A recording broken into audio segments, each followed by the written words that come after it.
vamos ahora a analizar el ensayo. Entonces, ensayo, ya vimos el ensayo de rotor bloqueado, vimos, ¿no es cierto?, toda la influencia que tenemos, ¿verdad?, los valores de R y de X.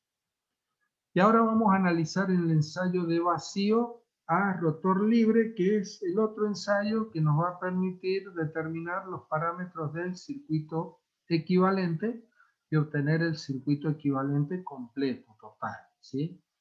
Bueno, ensayo de vacío a rotor libre. Bueno, acá tenemos, miren, el circuito es igual que recién, el mismo circuito. ¿Cuál es la diferencia? Nada más que ahora hemos liberado al rotor, está girando libremente. No hay ninguna máquina conectada en el eje. Por eso es que se denomina ensayo de vacío a rotor libre. ¿Qué le aplicamos ahora? Le aplicamos la tensión nominal. Se dan cuenta que es equivalente al ensayo de vacío del transformador, ¿no es cierto? Ensayo vacío del transformador lo hacíamos a tensión y frecuencia nominal, ¿no es cierto? Bueno, aplicando los instrumentos de un lado, en el caso del transformador eran del lado de menor tensión, y el otro lado lo dejábamos a circuito abierto. Bueno, en nuestro caso, el equivalente a ese circuito abierto es que estamos dejando el motor, ¿no es cierto?, que gire libremente sin ninguna carga en el eje. Bueno, muy bien. Entonces, ahora, ¿qué vamos a medir? Bueno, fíjense, el circuito equivalente ahora va a ser este que tenemos acá. Pero, ¿cómo llegamos a esto? Y bueno, analicemos qué es lo que tenemos.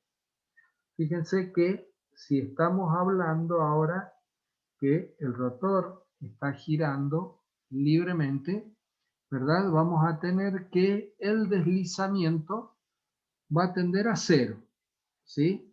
Va a tender a cero, o sea que el motor va a estar girando a una velocidad cerquita de la velocidad de sincronismo porque no tiene ninguna carga en el eje. Está bien, nunca va a poder ser igual a cero, ¿verdad? Ya lo sabemos eso, porque el rotor nunca puede alcanzar la velocidad del campo magnético rodante, eso desde ya. Entonces va a estar ahí cerquita. Entonces, ¿qué es lo que va a pasar? Bueno, fíjense si analizamos ahora la expresión de la resistencia que nos aparecía, ¿verdad? La R21 que multiplica 1 menos S dividido S, esta expresión que tenemos acá, el deslizamiento, ¿no es cierto?, tiende a cero. Y si tiende a cero, yo acá tengo el deslizamiento en el denominador, ¿verdad? Entonces, todo esto que yo tengo acá, cualquier número dividido cero es infinito. Bueno, en nuestro caso va a ser un valor muy grande el valor de esa resistencia, ¿está claro? Entonces, no puede ser infinito. ¿Por qué? Y bueno, fíjense, no puede ser infinito, pues si fuese infinito esto, ¿qué significa? Que no hay corriente en el rotor. Y si no hay corriente en el rotor, y lógicamente no va a haber fuerza y no va a haber par que lo haga girar al rotor. Entonces, por eso que no puede ser infinito, ¿está claro? Pero es un valor muy grande.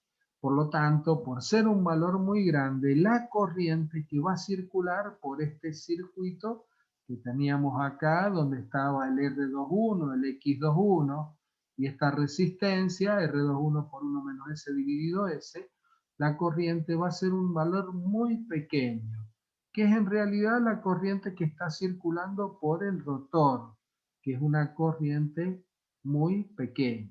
¿Está claro? Entonces, ¿qué hacemos? Despreciamos toda esa rama, decimos la corriente, consideramos que no hay corriente, por lo tanto despreciamos y eliminamos toda esta rama que teníamos acá, R21, ¿verdad? X21, lo eliminamos porque decimos que no hay corriente. ¿Ah? Bien, es lo mismo que cuando despreciamos la corriente de vacío, no es que la corriente de vacío valía cero, sino que era un valor muy pequeño. Por lo tanto, ¿no es cierto?, hacemos esas consideraciones. Bueno, acá tenemos ahora nuestro circuito equivalente, la corriente de vacío. Esta corriente de vacío X1R1. Acá está, medida acá con el amperímetro. Recordemos, estos son valores por fase. Acá estoy midiendo un valor de línea. Depende de cómo esté conectado el motor. Ese valor lo tengo que pasar a valor de fase, o ya es el valor de fase en el caso que esté conectado en estrella. Bueno, lo que estamos midiendo ahora, P10, la lectura de los dos batímetros, método de Aarón.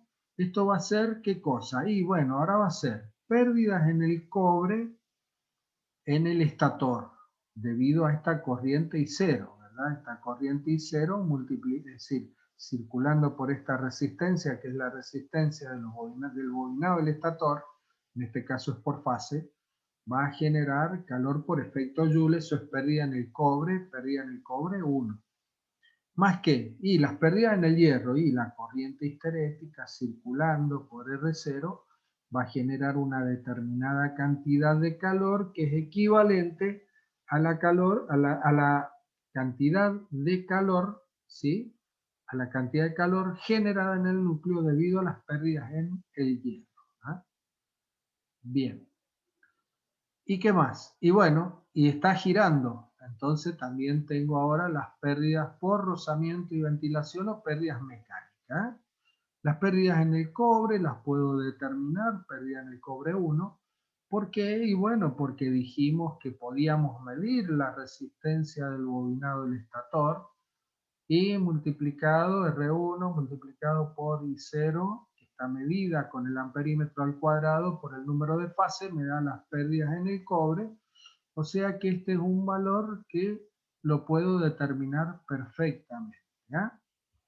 Bueno, muy bien. Entonces podemos ahora, ¿sí?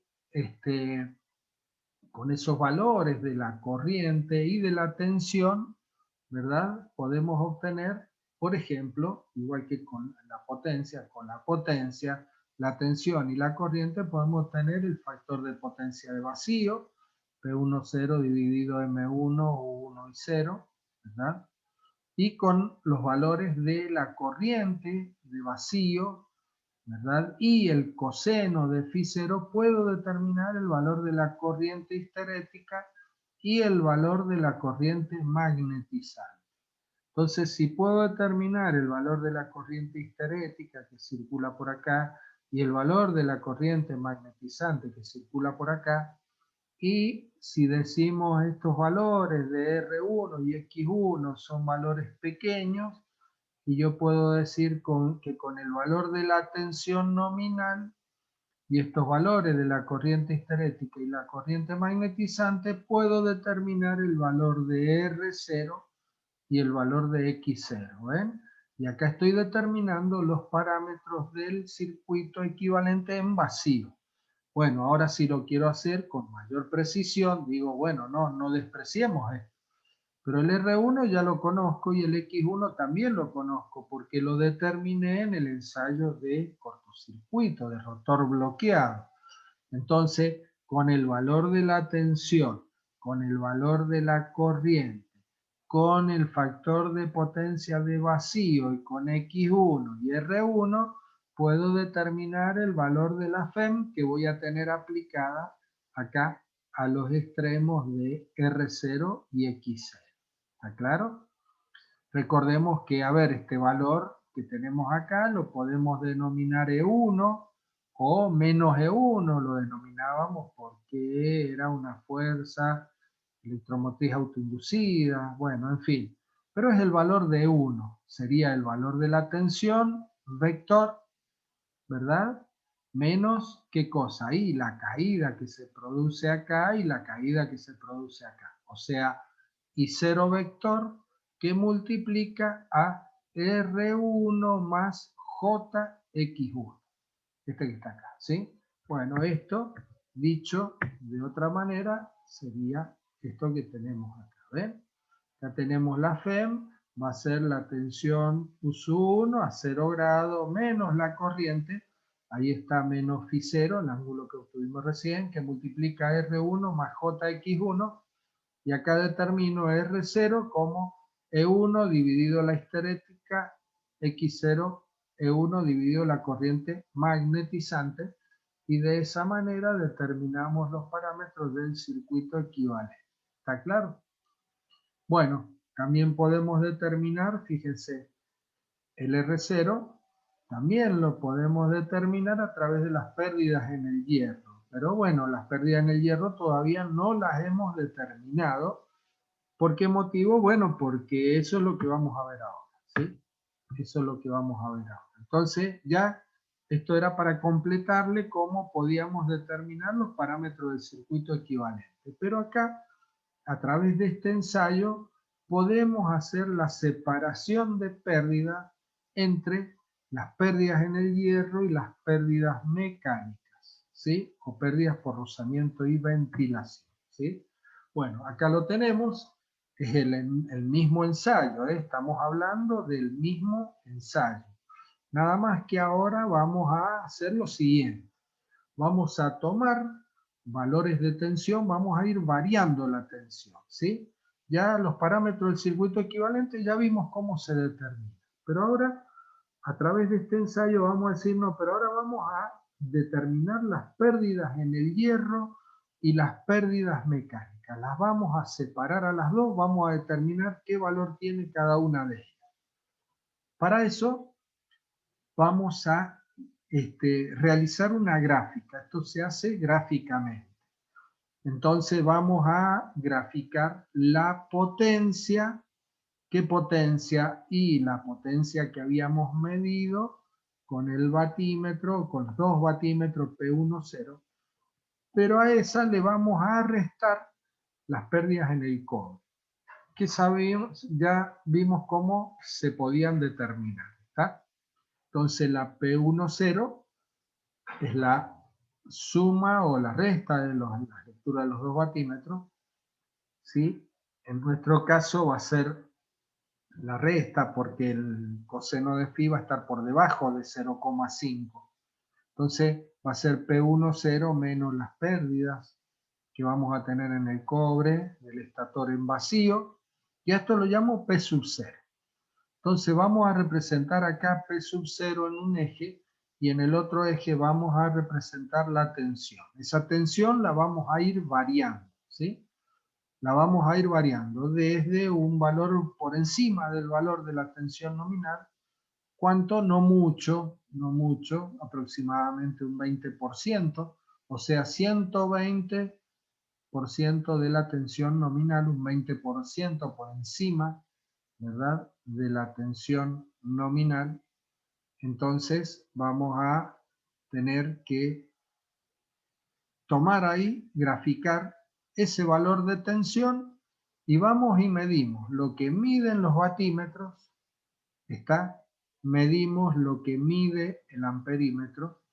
Entonces, para acá, para este valor 120, 20% del valor de la tensión nominal, determinó el valor de P sub 0, ¿sí? ¿Ven?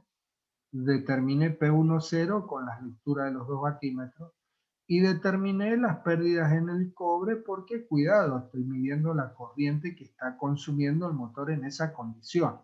Entonces determino este valor, saco el valor de P sub 0 y lo grafico, que es lo que me da este punto, no, un punto por encima. Este punto que está acá es el valor nominal. Estaríamos en un punto por acá, por ejemplo. ¿Estamos? Ahí tengo 120% de la tensión nominal y me daría acá ese valor P sub 0. Ahora vamos a la tensión nominal. Bajamos a la tensión nominal, entonces otra vez medimos P10, medimos las pérdidas en el cobre, saco P sub 0 y grafico. Acá tengo tensión nominal y me da este valor, grafico y me da este punto. Y sigo bajando, ¿sí? Voy bajando, por ejemplo, del 20%, tomo el 80% de la tensión nominal, el 60%, hasta llegar a un valor que más o menos, es decir, un valor en donde, otra cosa que yo debo tener en cuenta acá es que tengo que ir midiendo el número de revoluciones del motor. ¿Por qué motivo? Y bueno, porque si yo quiero hacer la separación entre pérdidas en el hierro y pérdidas mecánicas, el motor siempre tiene que girar a la misma velocidad. ¿Está claro? ¿Por qué motivo? Y porque a esa velocidad yo sé que las pérdidas mecánicas son constantes, no cambian. ¿Se entiende, verdad? Entonces, por eso, que fíjense, vamos a bajar aproximadamente hasta el 35 o un 50% de la tensión nominal. En realidad vamos a ir bajando hasta que yo vea que el número de revoluciones empieza a disminuir. Cuando yo veo que empieza a disminuir, hasta ahí nomás puedo tomar el valor de la tensión. ¿Está claro? Entonces la curva, acá tenemos, nos va a quedar una curva como esta, donde ahí vamos tomando distintos puntos para distintos valores de tensión y siempre calculando el valor de P sub 0. Bueno, ese P sub 0, ¿qué es lo que son? Y son las pérdidas en el hierro más las pérdidas mecánicas, que es lo único que me quedó. Yo pasé estas pérdidas en el cobre al otro miembro y me quedó pérdidas en el hierro más pérdidas por rozamiento y ventilación o pérdidas mecánicas. ¿Se entiende? Por lo tanto, hemos llegado ahí hasta la curva llegó hasta este punto. Bueno, lo que tenemos que hacer o lo que tendríamos que hacer, ¿no es cierto?, es ahora tomar valores o seguir la tendencia de la curva hasta que corte al eje. Cuando corta al eje, yo tengo que la tensión es 0. Y si la tensión es 0, no tengo pérdidas en el hierro. Quiere decir que ahí todo lo que tengo de pérdidas serían pérdidas mecánicas. ¿Está claro? Esto siguiendo la tendencia de la curva. Entonces, con ese valor, que lo mantengo constante, a donde llego al valor de la tensión nominal, ahí digo, acá tengo este valor, esto está realizado a escala, este valor expresado en vatios van a ser las pérdidas por rozamiento y ventilación o pérdidas mecánicas, y estas que están acá van a ser las pérdidas en el hierro. Entonces he hecho la separación de las pérdidas, y con estos valores, pérdidas en el hierro y pérdidas por rozamiento y ventilación, son los dos valores que aparecían en lo que acabamos de ver hace un ratito, ¿no es cierto?, que era el balance energético, balance de potencia.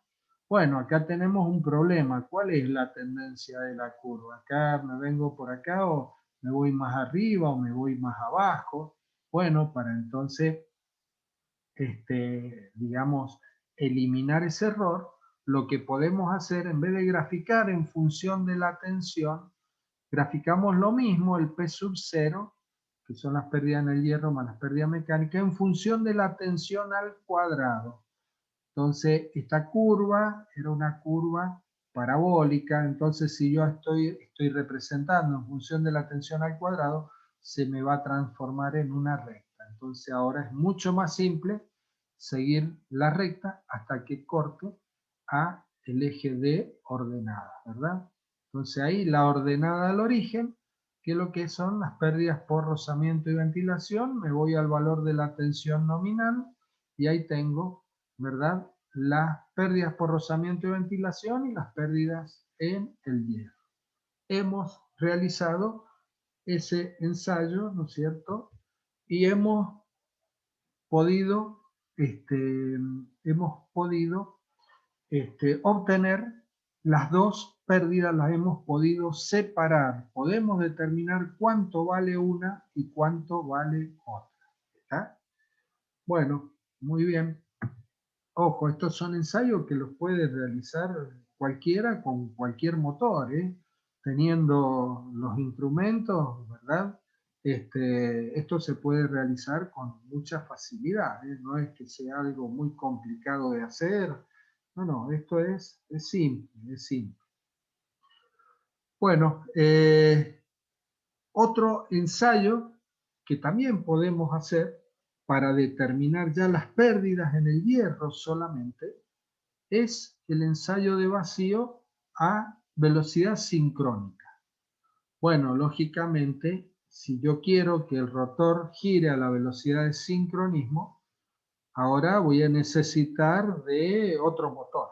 Voy a necesitar otro motor, conectarlo, ¿verdad?, a través de una correa, conectarlo a nuestro motor y llevarlo a la velocidad de sincronismo. Porque solo no puede llegar a la velocidad de sincronismo. Entonces, necesito de un motor auxiliar que lo haga girar hasta esa velocidad. Una vez que lo tengo girando, a ver, es el mismo ensayo, ¿no? Acá tenemos ahora, ¿sí? El motor lo tenemos acoplado a otro motor auxiliar, me lo va a llevar a la velocidad de sincronismo y acá le aplico la tensión nominal. Aplico la tensión nominal, entonces voy a medir ahora con los batímetros, voy a medir con el amperímetro, voy a medir la tensión, lógicamente el voltímetro es el que manda porque acá tengo que tener la tensión nominal. Bueno, cuando estoy en esa situación, ¿verdad? Cuando estoy en esa situación, ahora, ¿qué es lo que vamos a tener? Bueno, vamos a tener un valor de P sub 0 prima denominado. ¿Eh? La suma o la resta de las lecturas de los dos batímetros, ¿verdad? Vamos a tener que ese valor de P sub 0, pero ahora va a ser igual a qué cosa? M1 por R1 por I0 prima, el valor que estamos midiendo ahora, más las pérdidas en el hierro. ¿Y las pérdidas mecánicas qué pasó? Y bueno, las pérdidas mecánicas ahora no las tengo. ¿Por qué? Y porque las está solventando el motor auxiliar, el que me está haciendo girar a este motor. Él es el que lo está moviendo. Por lo tanto, no tengo presente las pérdidas por rozamiento y ventilación o pérdidas mecánicas. Queda claro, ¿no? Entonces, otra vez, midiendo el valor de R0, conociendo el valor de R1, que es el mismo, ya lo medimos, puedo despejar las pérdidas en el hierro. ¿Estamos? Las pérdidas en el hierro y directamente, en este caso, obtengo ese valor. No voy a tener las pérdidas las pérdidas mecánicas en este caso, ¿sí? Para hacer las separaciones, el método anterior. Este método es pura y exclusivamente me va a permitir obtener esas pérdidas en el hierro. ¿Eh? Bueno, muy bien.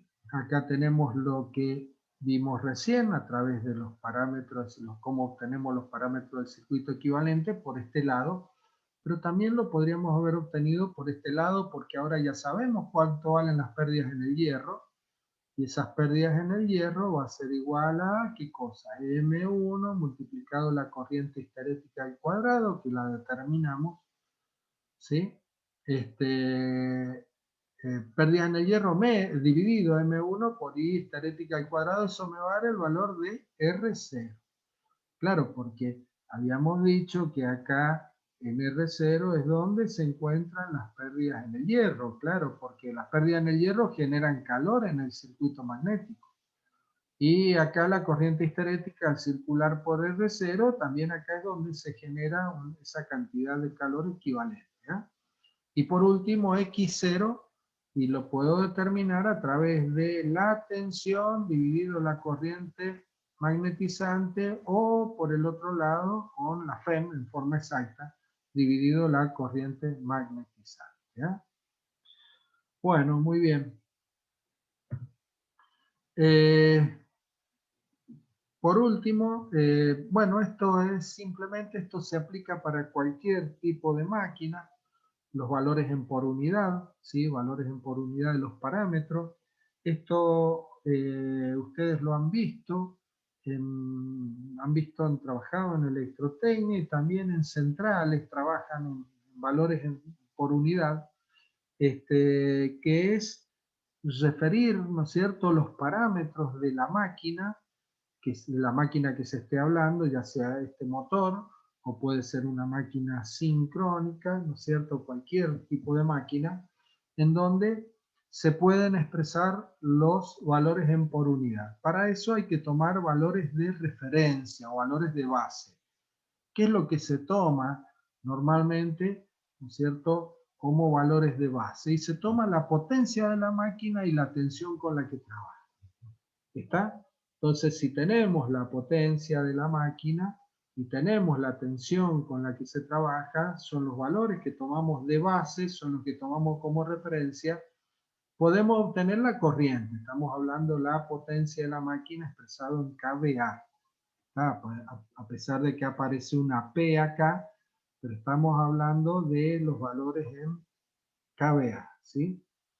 En el caso de nuestro motor, por ejemplo, y tendríamos que ver, ¿no es cierto? Vamos a tener qué cosa ahí, vamos a tener la potencia o vamos a poder calcular la potencia que absorbe. ¿Por qué? Y porque el motor me da la potencia de salida o la potencia útil, el catálogo, y me da el rendimiento. Con el rendimiento y la potencia útil puedo sacar la potencia absorbida, pero también el catálogo me da el factor de potencia. Entonces, con el factor de potencia, ¿verdad? Voy a poder determinar, y la potencia activa, voy a poder determinar la potencia aparente en kVA o en volampere, en fin, dependiendo de los valores que estemos hablando. Bueno, dividido la tensión, obtengo la corriente de base, y con la tensión de base y la corriente de base puedo obtener la impedancia de base de la máquina.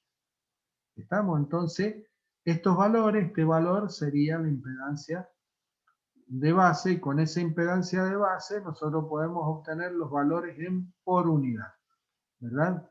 Haciendo el valor de la impedancia de la máquina dividido el valor de la impedancia tomada como base o como referencia, vamos a obtener el valor de la impedancia en valores de por unidad. ¿Ah?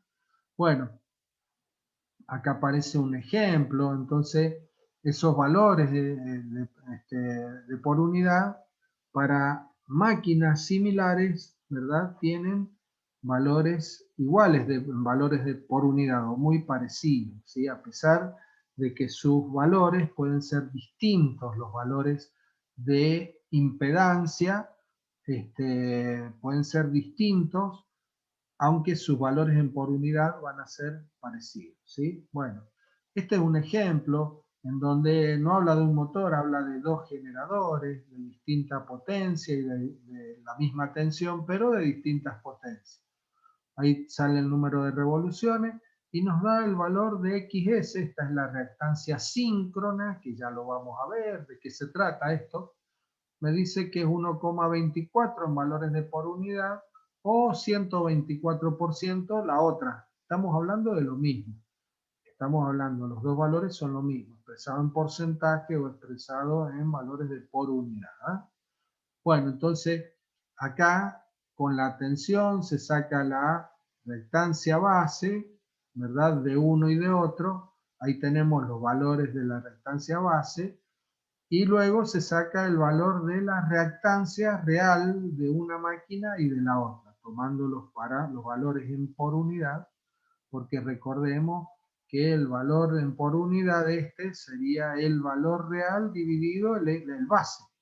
El X real dividido el valor base me da el valor en por unidad. Por lo tanto, el valor real va a ser el valor en por unidad multiplicado por el valor base. ¿Ya? Bueno, fíjense que los valores acá da 6,65 y 8,12 son dos valores distintos a pesar de que tienen el mismo valor en por unidad. ¿Ah? Bueno, simplemente esto es para hacer una referencia o tratar de relacionarlo con eso que ustedes utilizan, ¿no es cierto?, en centrales o que también han utilizado en electrotécnica. Bueno, acá tenemos algunos valores de R1, R21, R0, ¿sí? X1, X21, X0, ¿verdad? Los parámetros del circuito equivalente, que entre qué valores varían, ¿ven? R1, 0,05, ¿sí? R21 de 0,01 a 0,05, o sea, estos son valores, digamos, para que tengamos una referencia, en donde estos pueden ser muy parecidos, ¿verdad? Y los valores de X1 y X21 también pueden ser muy parecidos dependiendo de qué, y dependiendo de qué tipo de rotor tengamos, ¿verdad? Y acá tenemos los valores de R0 y X0. Esto es como para que tengamos una idea de esos valores, ¿verdad? De R y X que nosotros hemos estado analizando. Bueno, muy bien. acá con esto terminamos esta parte, ¿sí? Terminamos esta parte.